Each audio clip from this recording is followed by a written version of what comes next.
வக்ரதுண்ட மகாகாய சூரியகோடி சமப்பிரபக ஹவிக்னம் குருமே தேவ சர்வ காரியேஷு சர்வதா. தென்னாட்டுடைய சிவனை போற்றி, எந்நாட்டவர்க்கும் இறைவா போற்றி. நண்பர்களே, இந்த புத்தம் புதிய காணொலியில் உங்கள் அத்துணை பேரையும் வரவேற்பதில் மிக்க மகிழ்ச்சி கொள்கிறேன்.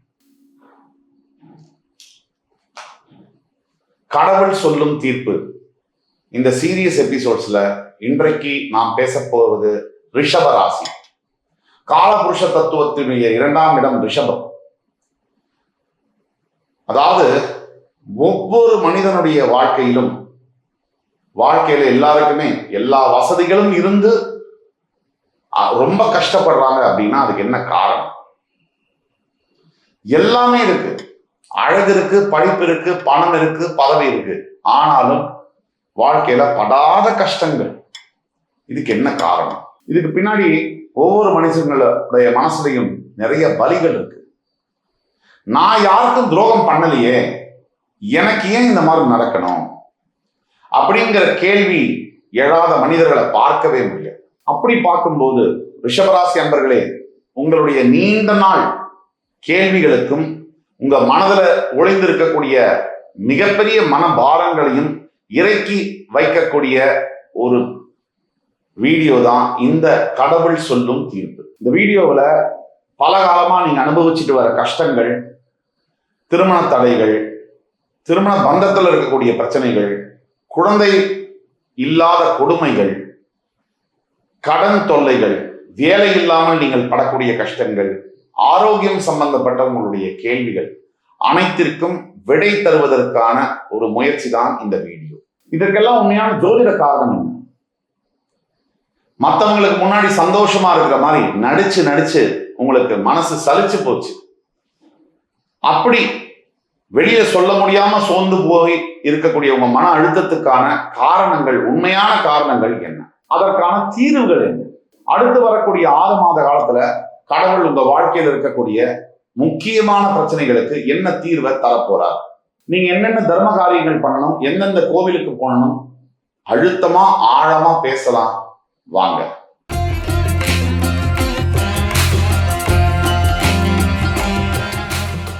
ரிஷபராசியை பொறுத்த வரைக்கும் சுக்கிர பகவான் ஆதிக்கம் கொண்ட ராசி, அது எல்லோருக்குமே தெரியும். கிருத்திகை, ரோகிணி, மிருகசீரிடம் 3 நட்சத்திரங்களை கொண்ட இந்த ராசி ஒரு அற்புதமான ராசி.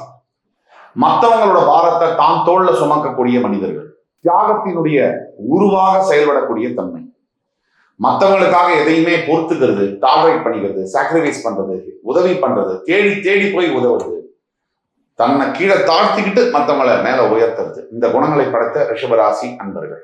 ஆனா கடந்த சில வருஷங்களாக உங்க வாழ்க்கை பெரிய போராட்டங்களை சந்திச்சுக்கிட்டு தான் இருக்கு. முதலாவதாக பண கஷ்டம். எப்பவுமே சுக்கிர பகவானுடைய ராசிகளுக்கு பணம் வரும். இப்ப என்ன பிரச்சனை அப்படின்னா, பணம் வரதும் தெரியல, எங்கிருந்து வருதுன்னு தெரியல, அதை விட முக்கியமா அந்த பணம் எங்க போகுதுன்னு தெரியல. இப்படி கண்ணி வைக்கிற நேரத்துக்குள்ள பணம் செலவாளி, கடனாளியாக நம்ம உட்காந்துருக்கோம். ஒரு 30 நாள் கொண்ட ஒரு மாசத்துல 10ஆம் தேதி வரைக்கும் பணம் வருது.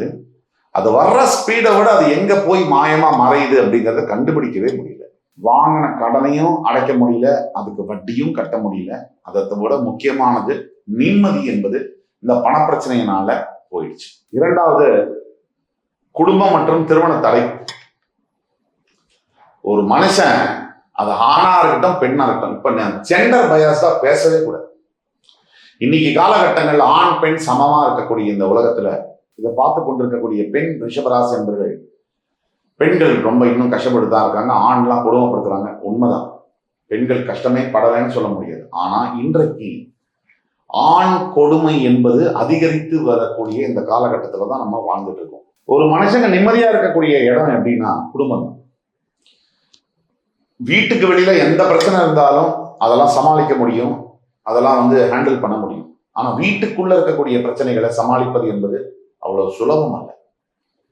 வீட்டுல ஒருத்தங்களுக்கு பிரச்சனை இருக்குன்னா அது ஆபீஸ்ல ரிஃப்ளெக்ட் ஆகும். ஆபீஸ்ல பிரச்சனை இருக்குன்னா கொஞ்ச நேரத்துல அது மறக்க முடியும், வீட்டுல நிம்மதியா இருக்க முடியும்.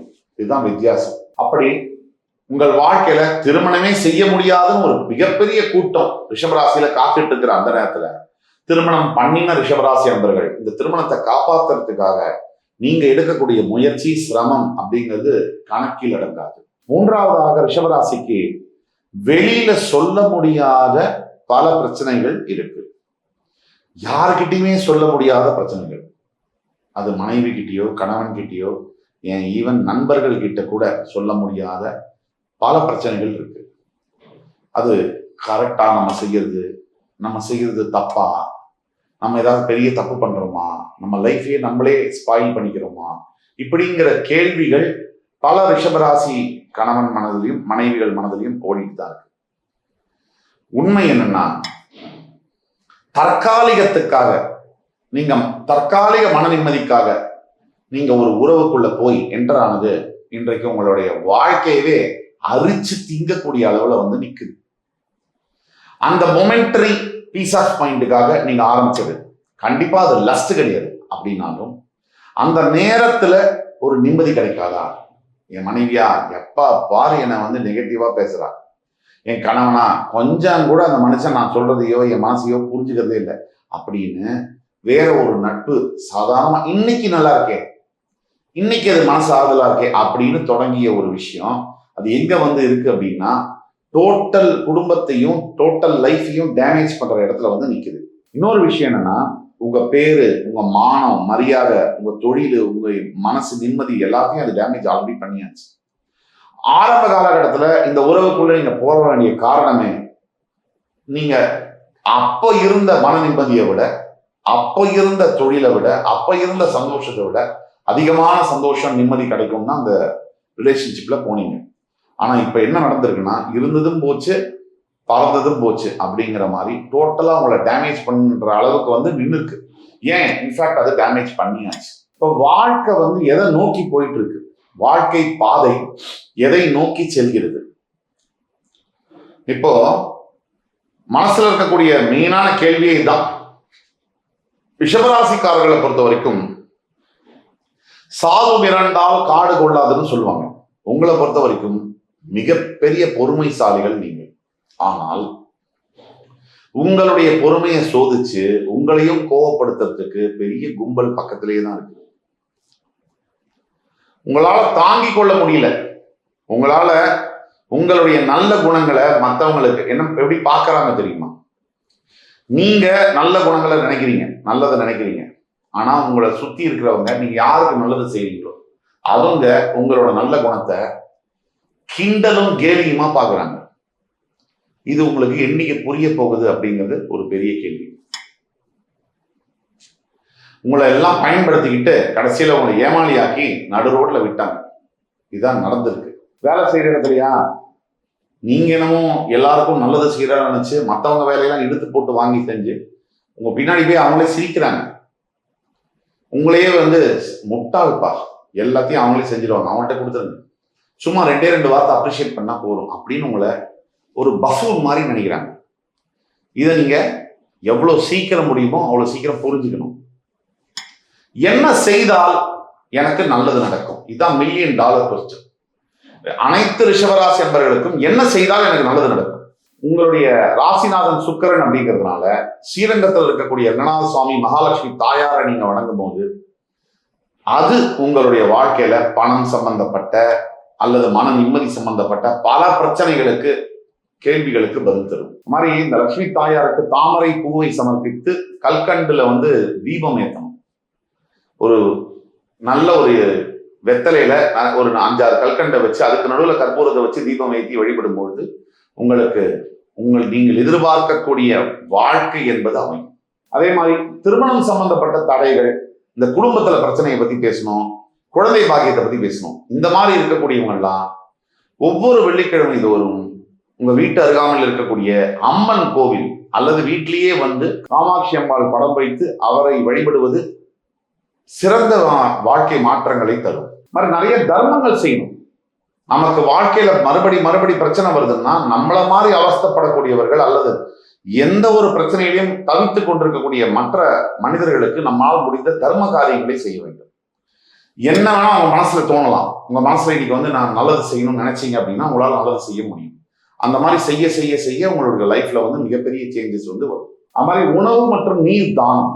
நிறைய பேருக்கு ஃபுட்டு வந்து டொனேட் பண்றது. சாதாரண தயிர் சாறு பொட்டலம், எலுமிச்சம்பழை சாதம், ஒரு புளியோதரை சாதம், இந்த மாதிரி சாம்பார் சாதம், இப்படி வந்து நீங்க பொட்டலங்களை வந்து விநியோகம் பண்ணுது. ஒரு நாளைக்கு ஒரு 50 பேர் வச்சுக்க, ஒரு பொட்டலம் 10 ரூபான்னா கூட 500 ரூபா, ஒரு நாளைக்கு மாசம் 15,000 ரூபாய் தான். நீங்க இந்த விநியோகம் செய்து உங்களால அவ்வளவு முடியலையா, 2 பேருக்கு கொடுங்க பொட்டலம், இல்ல ஒருத்தருக்கு கொடுங்க பொட்டலம்.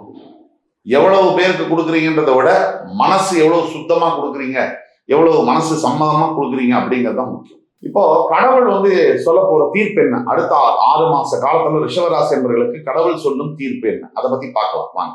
ரிஷபராசிக்காரர்களை பொறுத்த வரைக்கும் ஏற்கனவே கடவுள் வந்து நம்ம தீர்ப்பை எழுதிட்டாரு, புதுசா ஒண்ணு எழுத போறது. இந்த குரு பயிற்சி ஜூன் 2க்கு பிறகு ரிஷபராசி என்பவர்களுக்கு வரக்கூடிய நன்மைகள் என்பது அளவில் அடங்காது. பல விதங்கள்ல ரிஷபராசி வந்து இப்போ குரு மிதுனத்திலிருந்து கடகத்துக்கு வரும்போது நீங்க 11ஆம் வீட்டுக்குடைய ராசி, உங்களுடைய 3ஆம் வீட்டுக்கு குரு வரார். இந்த 2லிருந்து 3க்கு மாறக்கூடிய குருவினால் மிகப்பெரிய தைரியம், மனோ திடம், கடவுளுடைய துணை, நீங்க உங்க மனநிலையில பெரிய மாற்றங்கள், வாழ்க்கை அடிப்படை வாழ்க்கையில பெரிய மாற்றங்கள், கையேந்தி இருந்த நிலைமையெல்லாம் போய் மற்றவங்களுக்கு நீங்க கை கொடுத்து உதவக்கூடிய நிலைமைகள் வரும். உங்களை யார் யார் சீண்டி பார்த்தாங்களோ, கேவலமா பேசினாங்களோ, நினைச்சாங்களோ, உங்களை அவமரியாதைப்படுத்தினாங்களோ, அத்தனை பேரும் உங்க காலில் வந்து விழுந்து மன்னிப்பு கேட்கக்கூடிய ஒரு காலம். அதே மாதிரி உங்களுடைய வீட்டில் இருக்கக்கூடிய பிரச்சனைகள், அந்த பிரச்சனைகள், இந்த பிரச்சனைகள், திருமணம் சார்ந்த பிரச்சனைகள், விவாகரத்து வரைக்கும் போய் நின்று கோர்ட்லயே ஃபைல் பண்ண பிரச்சனையா இருந்தாலும் கூட மறுபடியும் அந்த கேஸ் வாபஸ் பெறப்பட்டு மறுபடி குடும்பமாக குழந்தைகளோடு நல்லா இருக்கக்கூடிய காலங்கள் வெகு தொலைவில் இல்லை. உங்களுடைய வேலை சம்பந்தப்பட்ட விஷயங்கள்ல பெரிய மாற்றங்கள் இருக்கும்.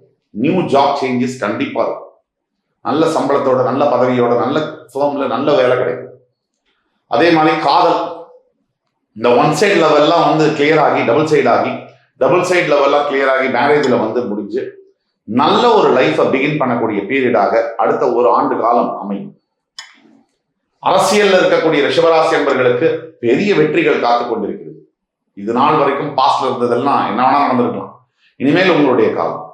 அதே மாதிரி இது பொது பலன்கள்ல நம்ம சொல்றோம், தனிப்பட்ட உங்க ஜாதகத்துல பார்த்தோம்னா இன்னும் ப்ரிசைஸா நம்மளால பேச முடியும். ரிஷபராசியை பொறுத்த வரைக்கும் பல ஆண்டு காலமாக உங்களுக்கு இருந்து வந்த சோதனை காலம் என்பது முடிந்தது.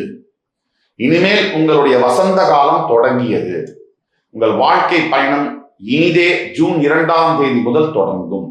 உங்களை நீங்க நினைச்சதை நடக்கக்கூடிய அளவுக்கு, இது சும்மா வார்த்தைக்காக சொல்றது இல்லை, அந்த அளவுக்கு நல்லா இருக்கு. ஆனாலும் உங்களுடைய பிறப்பு ஜாதகத்து மேல உங்களுக்கான தனிப்பட்ட கேள்விகள் இருந்தால் கீழே கொடுக்குள்ள வாட்ஸ்அப் நம்பர் எங்களை தொடர்பு கொண்டு ஆன்லைன்லயோ நேரடியிலயோ அப்பாயின்மெண்ட் வாங்கி வந்தீங்கன்னா உங்களுடைய லைஃப் ப்ரெடிக்ஷன்ஸை ப்ரிசைஸா சொல்ல முடியும்.